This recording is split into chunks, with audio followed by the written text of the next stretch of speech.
We're here to talk about our role in the university's 2023 digitalization project and really to think about what digitalization means for learners and teachers and employers based on the work that we've already done.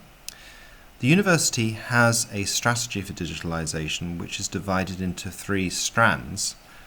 Strand 1 is about digital literacy, Strand 2 is about the core topic teaching, and Strand 3 is about pedagogy. Our strand is Strand 2, and this strand is really focused on the curriculum that people are pursuing and the ways in which that curriculum is being challenged by technology. It's worth saying that the University of Copenhagen approach to digitalization is not the only strategic approach. Other approaches are available, and in fact, all three of these approaches that you can see here are being enacted in the university.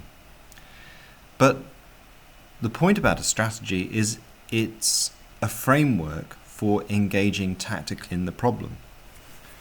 And while we may have differing strategies, tactically we may find that we face similar problems. Now, the core curriculum development strategy is based around the idea that the topics and content of education, or the way that the subjects are being conceived, is being challenged by a transforming context in those disciplines. And this is leading to a need to rethink the tooling of our pedagogy so that it reflects the changing tools that are being used in the context of those disciplines.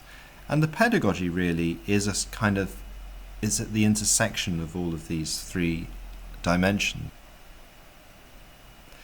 When we first considered this project, we imagined that we would have direct engagement in a range of departments, looking at specific courses and developing new ways of introducing digital techniques and pedagogies so that students at least had the opportunity or the invitation to get deeper experience with technology. Now, as you start to dig into this a bit further, it starts to unfold into increasing layers of complexity. So each course, for example, is situated within a different environment, and indeed the project itself has a separate environment, which is the sort of domain of learning technology, really. And of course, each course has a management structure and various constraints within which teaching occurs. And these have to be negotiated with before you even get down to the ground of working with students and teachers. And other layers of constraint exist in terms of departmental management and so on. And this is where you find things like study boards. So our initial work has been sort of working through these constraints and then thinking about the dynamics of our own project and becoming rather more flexible in the way that we're conceiving of our tactics and coordinating the operations, but also relating that to the strategy. And also, when you dig into any of these departmental courses, you start by engaging with the high-level management, but really what you want to do is to get down to the level of teachers, because it's teachers that you have to win over in terms of actually transforming the curriculum. And here, I think common to all of our interventions, we've found that talking to teachers about what's possible, showing them new technologies which are relevant to their disciplines. So there's one in chemistry, for example, that we've done. We've shown a lot of people, we talked a lot about AI and how AI is important. And these have been real conversation starters for opening out the imagination of teachers who are not always aware of what's possible and what's out there. So actually having this conversation is a key sort of door opener, really, to getting a deeper conversation about what can we do with the students, what new activities, what new opportunities can we provide for them. Now, teachers obviously coordinate the curriculum, they coordinate the learning activities that they do with their students, and actually, in many ways, it's with the activities that the easiest opportunity arises for introducing digital change. So if you can find activities which involve technologies, then that's the best way in. And of course, that then takes you directly to the students. And really, so it is a process of getting buy-in by the teacher for making an intervention with student engagement using technology. That's the trick. And really, then you've got to make sure that the activities with the students are authentic, they're meaningful in their engagements with technology, and also that they're reproducible and sustainable. So here are some examples of what we've done. So this is an example of our engagement with chemistry, which started by looking at the teacher's problem and suggesting ways in which we could technologically develop new solutions, and then making an invitation to the students to participate in some of this technology. My name's Mark Johnson.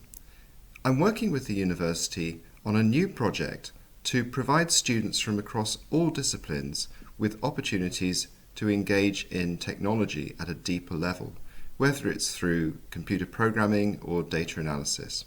One of the things that we've done with the chemistry course is focus on the extensibility of our learning environment and find a solution to a problem that the teacher had, which was in enabling the students to draw chemistry diagrams and explore their own data to examine their performance. So this kind of hit the teacher's problem and the learner's problem.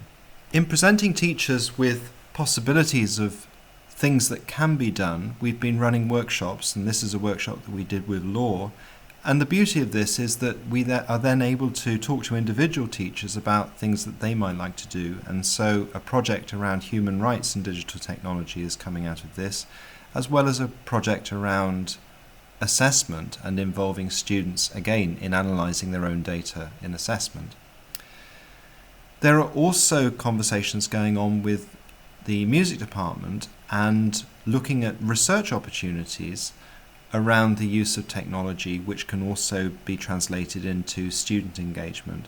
So there is a music analytic library which is widely used, developed in MIT, and there are generative music tools which are coming out of the AI community, which are both of interest to the researchers in music and to the students, which can be integrated into the pedagogy.